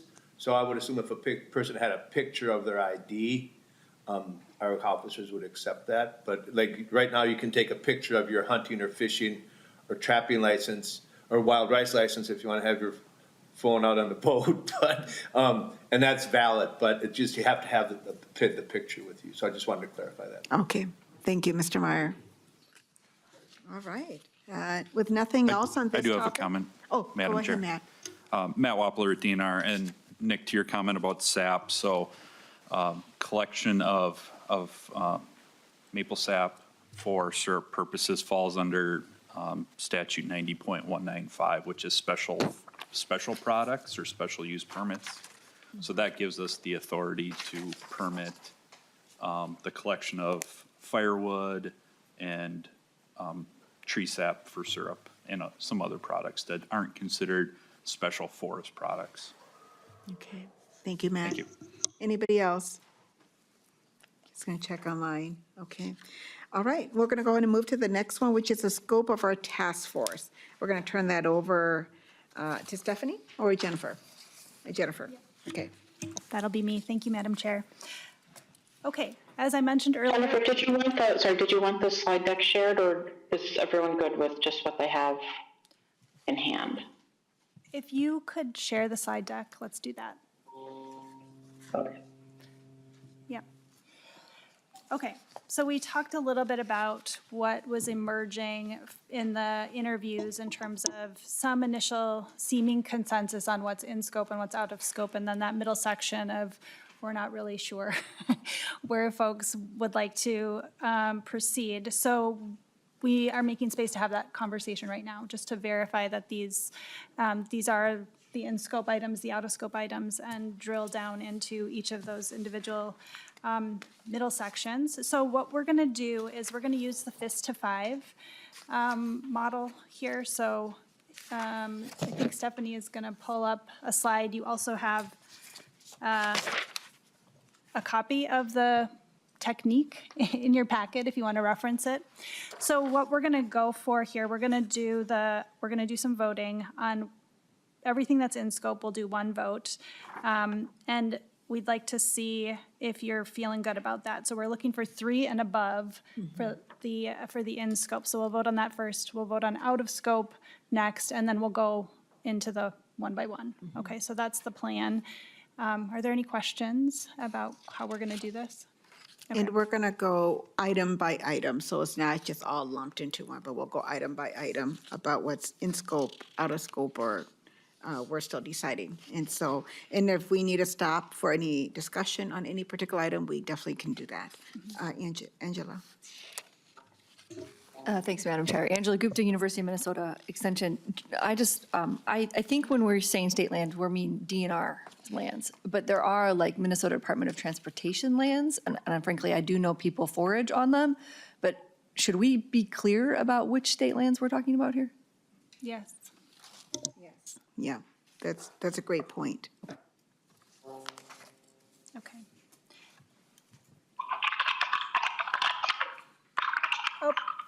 Does someone want to mute their mic, please? Okay, so if. I wanted to just clarify a point of the procedure. In terms of going item by item, what we thought we would do is do all of the in scope as one chunk, and then if there's anyone who doesn't agree with the whole set, then we'll go item by item for any that need discussion. But in the interest of time, since there was not that everybody was in an interview, but since there was solid consensus on what we've classified as, or like we're hypothesizing is in and out, we thought we would do those as like in a chunk, and then we'll drill down if we need to. The unknowns are the ones that will definitely go item by item. Sounds good, Stephanie. Thank you for that. Thank you. And so to Angela's point, when we talk about state lands, we are only saying specifically DNR. Madam Chair, Yes, Luke. I'm not sure if that's really truly the statement. If there are other lands that we're not going to consider, so I mean, I'd say that's a point of question for me. Okay. So are we just talking about that, or, if there are a bunch of MnDOT lands, especially right-of-ways, there may be other regulations that keep people off them or not. I don't know. I'm just throwing that out there. That would be new information for me at this point. Shall we just go in and discuss that right now and say, before we move on to the 5th to 5 or agreement on this, would be the land. So what are you thinking about state lands that you would think we have to consider as inclusion? So like Minnesota, MnDOT? Madam Chair, Luke Skinner, you're right, I've only focused on DNR state lands and what we had the presentation today, but I had not thought in my mind considered what other lands might have been out there that people are foraging on that are state. Particularly, I think you're right, MnDOT would be the other one who has significant land holdings across the state, but there may other, and whether they're heavily foraged or not, I don't know. And whether there's other regulations that for trespass laws, just because, do we want people, whether if there's no regulations on, for example, MnDOT lands, doesn't mean it's going to stop people from going out and foraging, right? I mean, so it's just a point of clarification at this point. Yeah. Can I offer a suggestion for this process? So maybe for this all in, it was really focused on DNR state lands. Why don't we put the other state lands under we'll go one by one. We'll put that as another one, but for sure, we're talking about DNR managed state lands as an in right now. Does that make sense? And maybe we put that as a question mark for later, for future, further discussion and inclusion, possible inclusion later. Yeah. I like that approach. Yeah. Okay. Great. Okay. Well, you know that. Kelly, did you want to say something quick before we do our 5th to 5? Yes, Kelly Bruns, Minnesota DNR. The other one that strikes me as still a little bit challenging is we talk about plant species, not just mushrooms, but having aquatic plant species as out. If you were to go out on the landscape and walk into a wetland complex, you may want to forage for cattails, if that is the species that you're foraging for. So there are plant species, I would assume, that people would forage in a wetland complex. So to disclude them, I think would be maybe a challenge for me. Yeah. Just something I'm thinking about too. So that is on the list.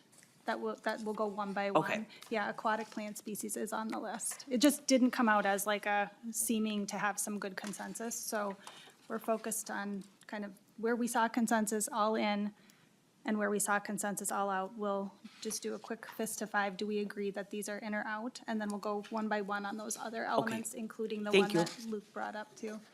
Sorry. Go ahead, Peter. Just a quick comment.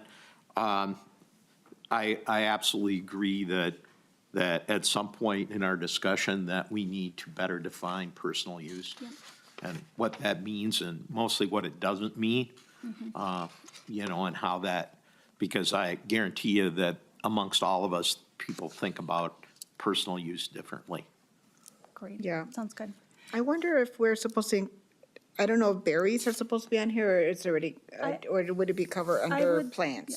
That would be under terrestrial Okay, plant okay. species, yep.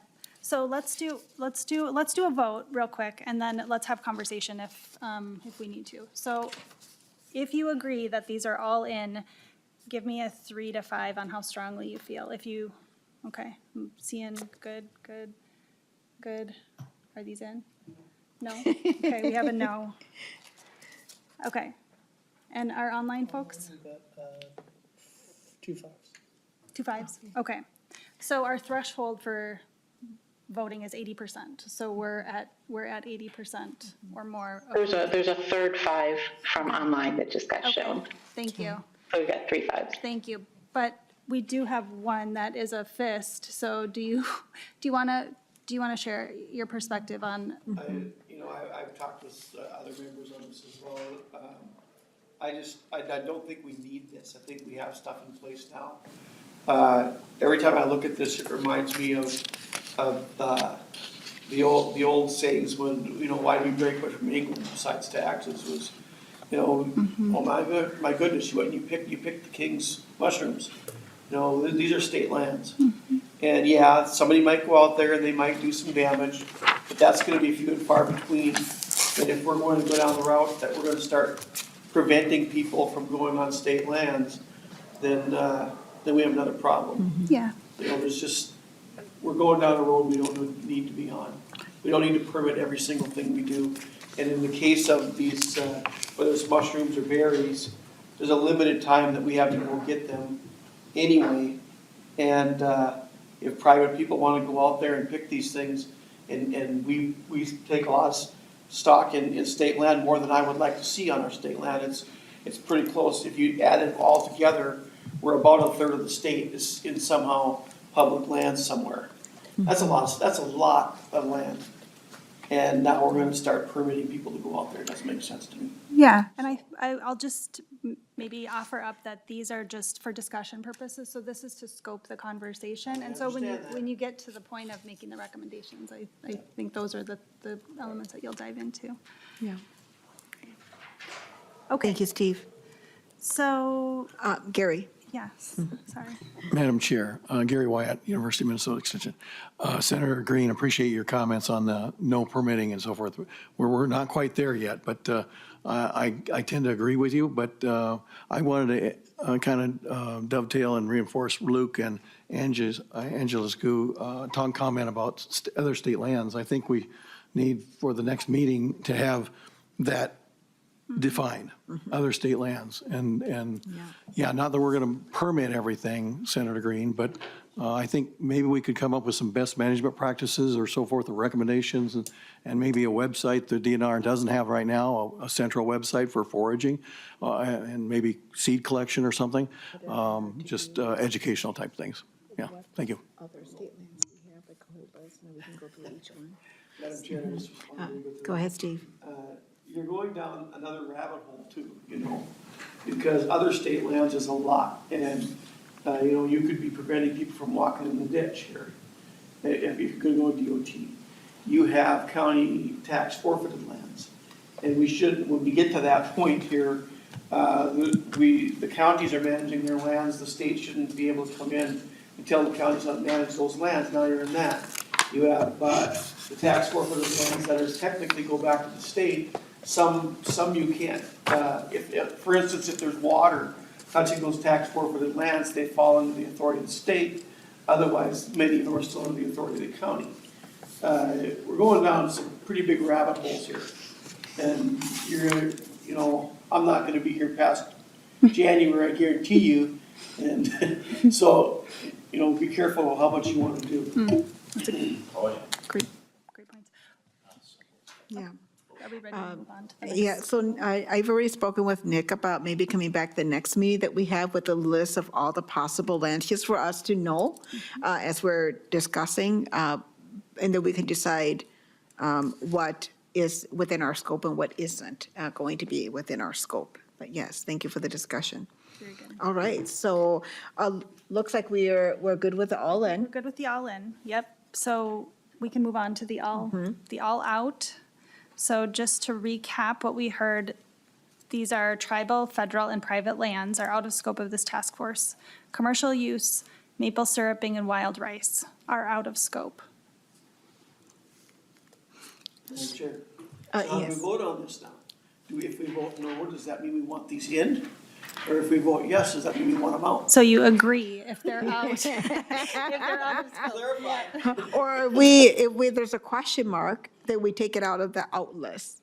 But if we know for sure this is an out, then we go ahead and say, yes, these are outs. If there's anything that's a question mark where we're saying, we're not sure yet, let's put them on the proposed out or in list, the question mark list, and we can have more discussion on that. Peter? Peter Martignaco from the Mycological Society.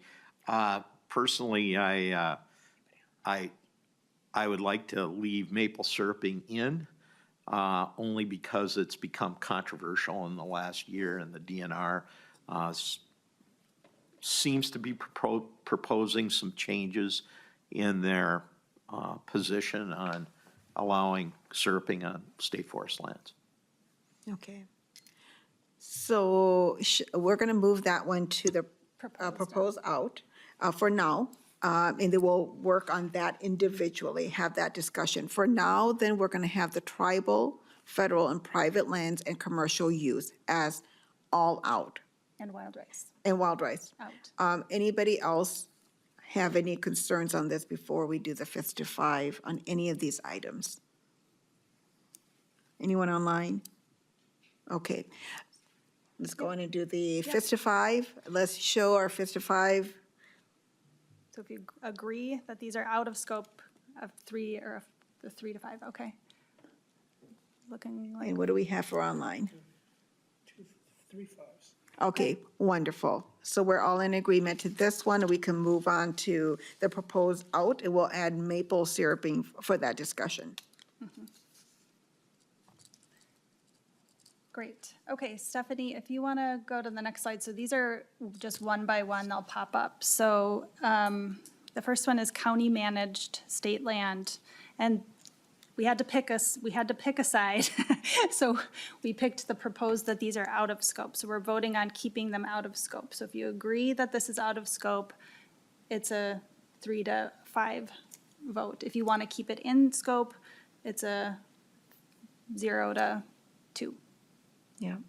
And again, this is only for this item, the county managed state land. Yeah. We'll go each item on its own. Out of scope if you vote yes. Yes. Correct. Yep.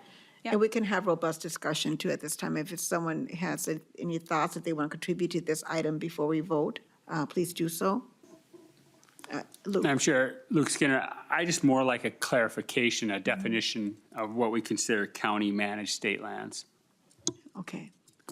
So maybe this is an item that we can come back to, I wonder, including with the other state lands we were talking about.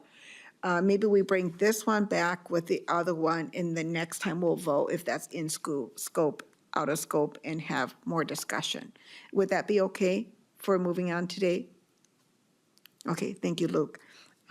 All right, so why don't we go ahead and move on to the aquatics plant species? Go ahead and tee up the next one, Stephanie. So here we're talking about the aquatic plant species, the cattails and similar items. So we're proposing that this is out of scope for this vote. So if you want to. I wonder if, Kelly, you might have some thoughts on this before we decide.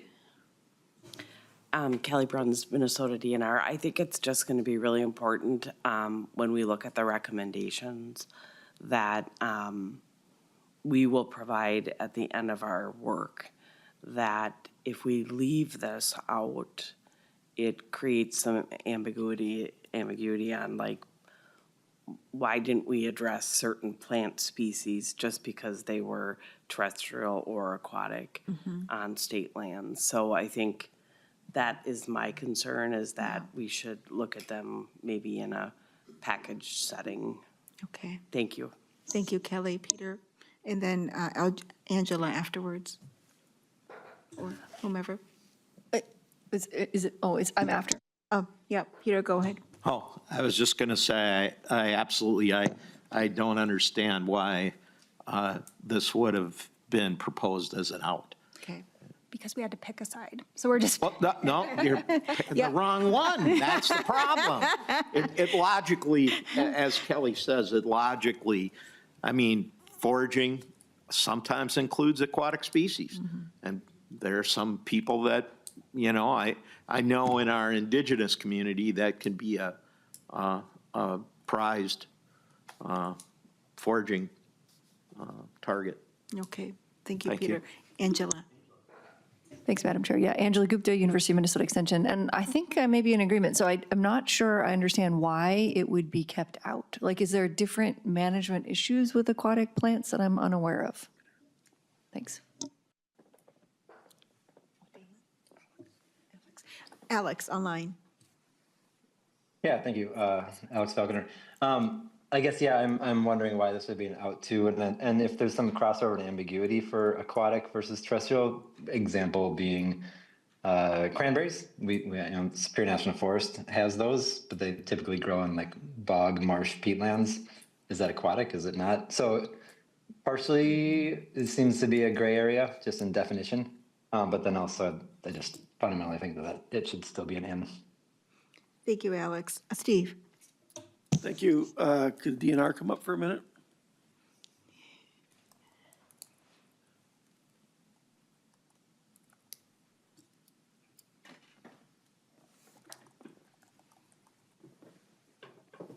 Are there any regulations on damaging, picking, or basically destroying completely cattails right now that is already in effect? Madam Chair, Senator Green, I believe so. I'd have to look into that in more detail, but I believe there's already some specific to cattails and some other species, but I think the point's well taken that there's some species like, I don't know, say maybe water chestnut or something else that would be on that fringe, and I don't know how we would define if that's aquatic or not. But to your point, I believe there are regulations specific to cattails and some other of our more wetland ephemeral species. So, Madam Chair, then, to leave this, or to put this in, the reason to leave it in then would be to say, hey, we don't need to manage these cattails. Let's just remove that from the DNR's list, right? Sure. Well, to propose, I think if we're proposing that it's in scope, means that we're going to have more discussion on that particular item about what would or would not be. So it's just about the scope now, but yes, that could be definitely one of the recommendations. So how, instead of saying propose out, why don't, it looks like we have more of a consensus for a propose in. Can we do a 0 to 5 on propose in for this item? And that means instead of out where it's a question mark, where you're saying, yes, it's in scope. So cattails or aquatic plants such as cattails. And when we say aquatic plants, that could, again, go into the discussion of like watercress, cranberries, those kinds of things too, we could explore later. And at that time, we could explore what we're going to do for each. So aquatic plants in scope, let's do 5 to 5. Okay, online. Okay, looks like we've got a majority of us saying yes. Steve, you didn't vote any, so I just want to give you an opportunity to speak on that in case there's something that you'd like to share before we move forward. I guess basically, I just think it's irrelevant. I think that there's protections there already for when you get on the water. I don't know, the only reason to put this in would be if you wanted to do more regulations than the DNR has right now, which I don't think would be profitable. Otherwise, if you wanted to take these off the list, maybe we could do that, but I just don't think it's necessary or one or another. Yeah, thank you. All right, the next item is aquatic animal species. So crayfish is the example here. So aquatic animal species, does anybody have any thoughts or contribution to that discussion? This is an Yeah, out. this is an out, Yeah. aquatic animal species. Okay. Can you clarify if existing policy manages how they're collected. If there isn't policy, I think I would include them as in. I wonder if Mr. Waters might have something to that.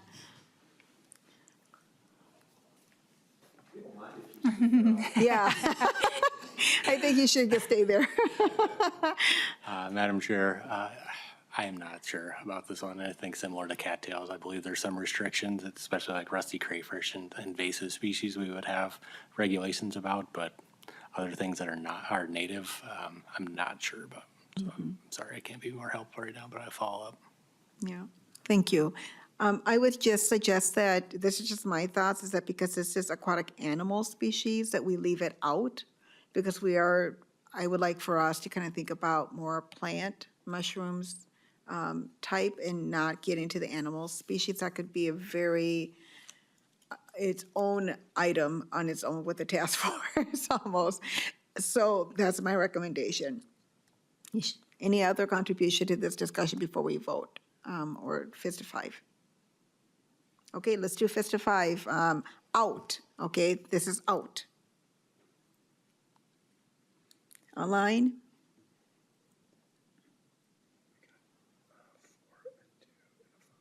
Okay, it looks like we've got majority of us agreeing, so we're going to go ahead and move forward. I believe someone did two, so I'm just wondering if that person who did the two wants to contribute to this discussion or have some thoughts they want to share before we move forward? Yeah, that was me. I think I'm leaning toward if people are collecting them for food and if there isn't adequate policy, then I think they should be included. If policy exists, then that's fine, keeping them out. But I think to me, that includes foraging could include some of these animal species. People aren't sure what exists, then let's create some of that good policy. Thank you, Dale. So looks like the majority of us are that yes, it's out. So for now, it will be out, consider it out. Sounds great, thank you. Okay, the next item is non-food plant species. So this is the examples of spruce tops and birch bark. Luke. Madam Chair, so the challenge I have with this is I think about all the terrestrial, we already said that all terrestrial plants are in. So this to me is a bit redundant because there's going to be plenty of species out there people want to use for ceremonial purposes and others that are not food-based at all. That I think, I would hope that these will be captured in our conversations about terrestrial plants to begin with. Am I correct? I'm not sure if this is, I would just say out only because I think it's already captured. If we have concerns about things, these could be put under terrestrial plants. Just a thought, so. Matt? Matt Wappler, DNR. I guess I would offer that we retitle it Decorative Forest Products and Special Forest Products.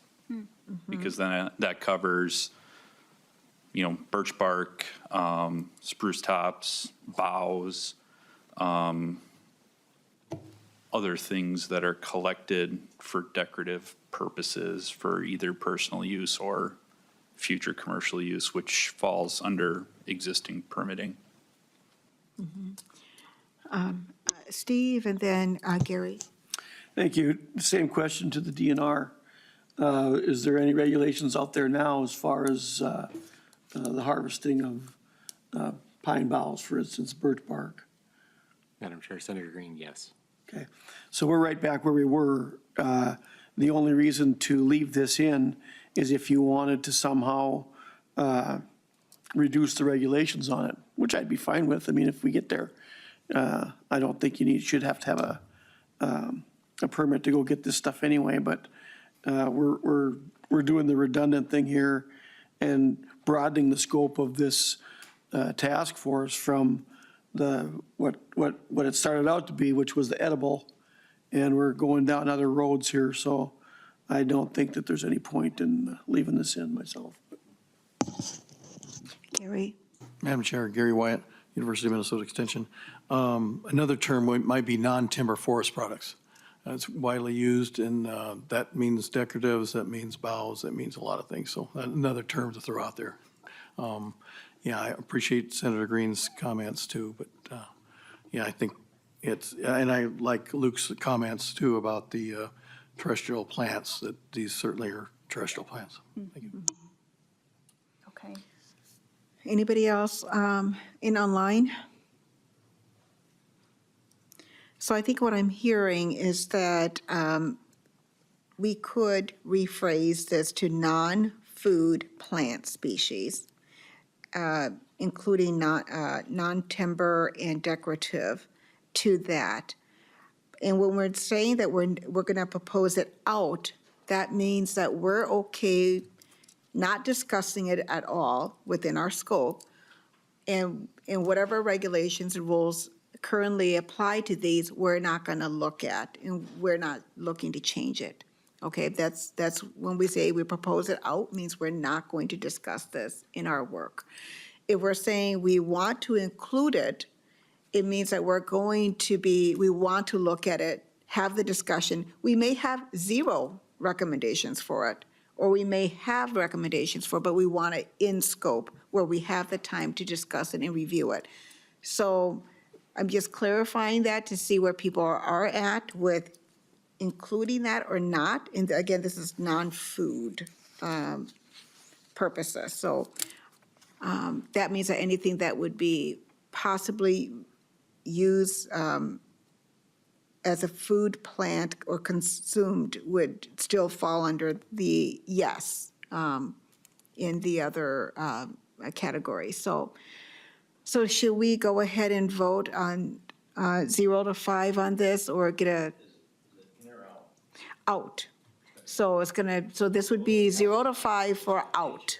And if we have, that means that if you want it in, vote 0 or 1, okay? And if you want it out, then vote 4 or 5. Luke? So just for clarification again then, so anything that's harvested, even if it's grass or flowers or anything of that, that's harvested for ceremonial purposes is out. I don't know. What do you guys think? That's what we just defined. Let's discuss that. We defined foraging or collection only for something that you eat.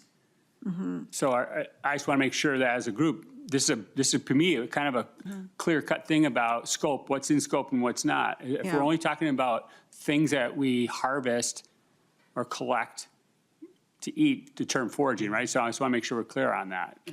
Well, I think not saying that anything that's, on this one, we're specifically talking about decorative and non-timber items or items like that. But if the other one that's all in, let's say the all-in, the plant species we're talking about there, not saying that if you harvest it, it must be edible plants, because there's some that you could harvest and you don't plan on, or foraging, you don't plan on eating it. It could be used for other purposes.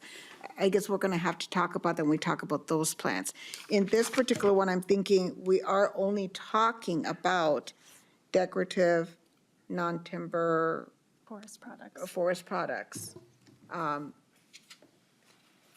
But we could further clarify what we're talking about, out or in. Angela and then Peter.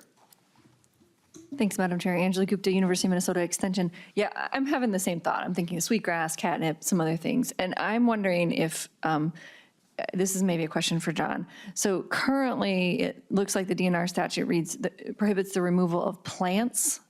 I read that to be the whole plant, like total, like degradation and removal. And I feel like what we're talking about is harvesting of bits and pieces that is typically not problematic. So my question is, do you know how this is interpreted by the DNR? Thank you for the question. It depends on the species, unfortunately, in some circumstances. Largely, if you're harvesting a plant, it could be parts or the whole plant are usually viewed in the same light. What's different about it is like timber specifically, and the timber product permits, and that defines like the birch bark and the spruce tops and those kind of things are in a package and are separate from, what's the right term, plants with more fibrous material, I guess. Sorry, I'm failing with the word right now. But. there is a gray there. Matt, if you have anything to add? I can add some, Madam go Chair. ahead, Matt. Matt Wappler with DNR. In my experience on state forest lands, collection of plant parts is allowed. Removal of entire plants is not allowed because then that's disturbing soil, removing the entirety of a plant, and then we get into the issues of, is it a protected plant, threatened, endangered, or special concern? So removal of plant parts has been, within discretion has been allowed, or I've allowed it. Collection of seeds is allowed. We allow people to go out and collect acorns, pine cones, things like that, for either propagation on their own property or to sell to the state forest nursery. So those are things that are generally allowed. One of the kind of idiosyncrasies with the rules package is it refers to state forest recreation areas. So for forestry, that's only state forest campgrounds and day use areas. So outside of that, that would be other forest lands, and then, there's kind of some differences there on what is allowed. Okay. So I just want to be aware of make everybody aware of the time. We're just a little bit over. If everybody's okay, those that can stay, if we can stay maybe another 7 to 10 minutes to finish up the rest of this, and then we can adjourn. Peter, go ahead. I think this is Peter Martignaco. Matt brings up the very point that some of the language on the DNR websites and stuff like that refer to vegetative material. I would, for instance, we've talked about fiddlehead ferns. That's not digging up the plant, but I believe is prohibited. And things like that. So this kind of speaks specifically, what Angela's talking about speaks specifically to some of the issues that we need to deal with. As far as some of those other products, they definitely need to be addressed. I just don't know if it's within the, it's a pretty big thing to bite off all. We can come up with lots of things. So I would propose that these kind of things be left out at this time. Ceremonial products, I find them having their own classification and are not a generally foraged, thing, because there's lots of stuff that falls under it that's protected. Thank you. Alex. Hi, sir. I just want to let you know I have to hop off for another meeting that I'm late for. So thank you, everybody. Thank you, Alex. Okay, so let's go ahead and we've had some discussion on this. Again, if you want to keep it in scope, and that doesn't mean that we're going to make recommendations, but we're going to have discussions on it, that we feel like it is within our scope to discuss and look into. If we vote 0, that means you want to keep it in scope. If 4 or 5, that means out of scope. We're not going to discuss these items. So let's go ahead and vote 0 to 5. 0 to 5. Okay. So we have some 0s and 2s, and then we have some 4s and, oh, may I see yours again? Sorry. Steve, okay, and those online? Okay, 5, and what else? Anything else? 4, okay. So it looks like we do have some 0s and 2s.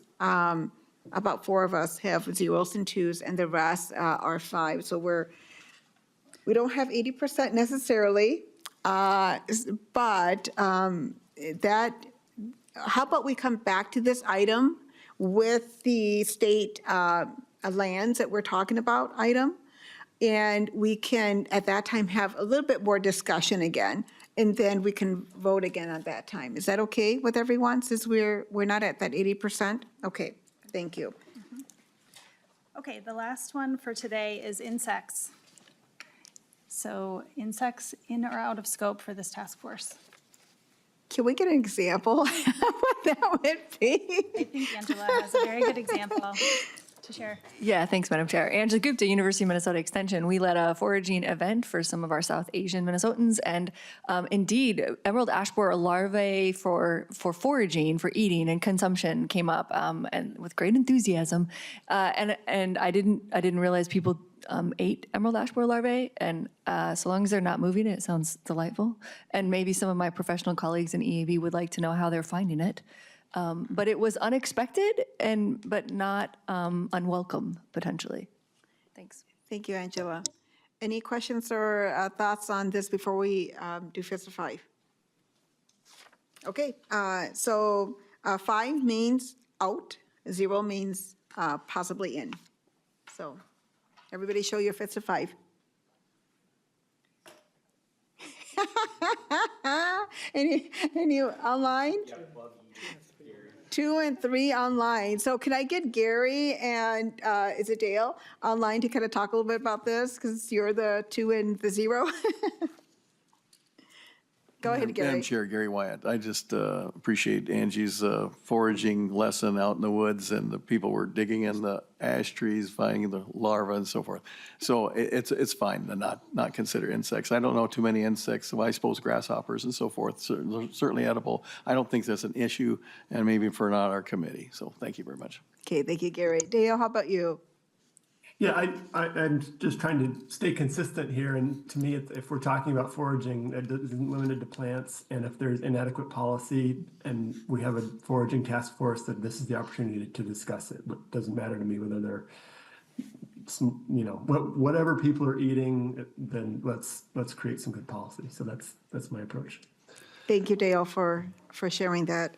Okay, so it looks like more than 80% of us are in favor of keeping it out, so we're going to go and do that. And the next one, maple syrup. Oh, yes, we wanted to vote on maple syruping. Okay, maple syruping, is that in or out? Maple syruping as out, okay, for now, because it's on the proposed out.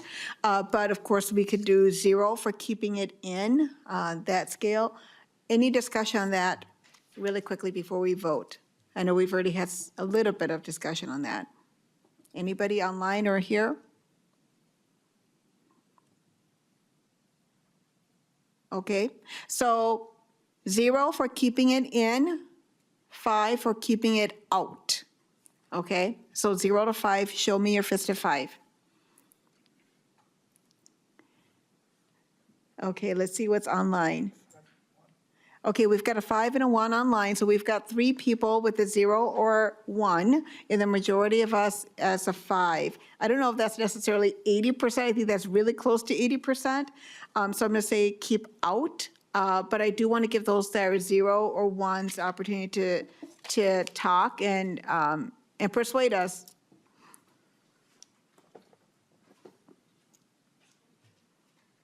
Madam Chair, Gary Wyatt. I was voting with the gentleman from Mycological Society. I think rules are already established for maple syrup, but maybe it wouldn't be too bad for this committee to review those or look at those opportunities. But I think best management practices are out there. But yeah, so I'd go either way. Thank you. I Peter Martignaco from Mycological. I just see syruping as a public land access issue, and that having policy and suggestions and recommendations for policy, I think are important, because in the conversations I've had with other representatives, the DNR is, in their view, has not given adequate response to as to why they have made some of the decisions and changes that they have. Okay, thank you, Peter. And then Dale, go ahead. No, I agree with the gentleman from the Mycological Society. I apologize, it's just Pete, I think, but yeah, agree. It seems controversial. It's foraging, so I think now is the opportunity to address those concerns. Okay, are we good with keeping it out, or do people want to re-vote on this, since we're not exactly at that 80%, but I think we are very close to that 80% of saying no? Anyone want to reconsider their vote before, otherwise I'm going to say it's out?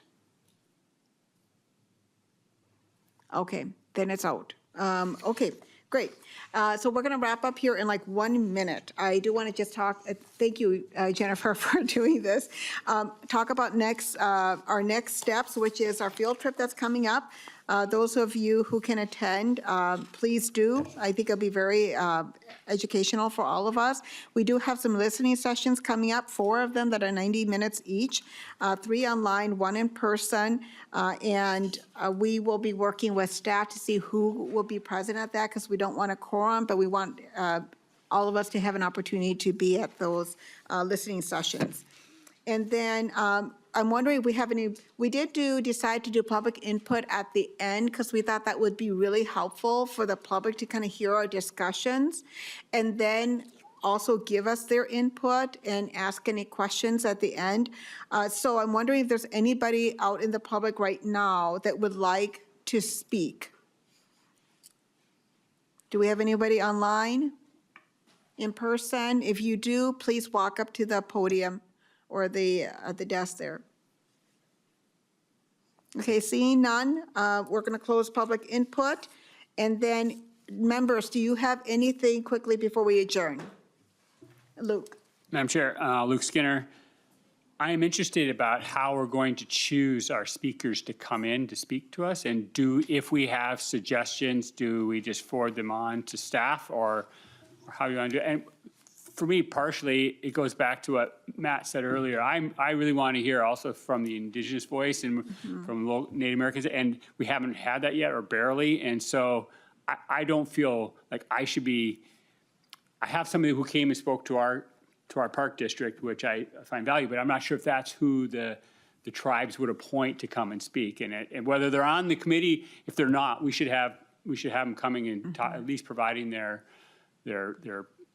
thoughts on the value, et cetera, and the harvesting or foraging on state lands. Yeah, thank you, Luke, for that.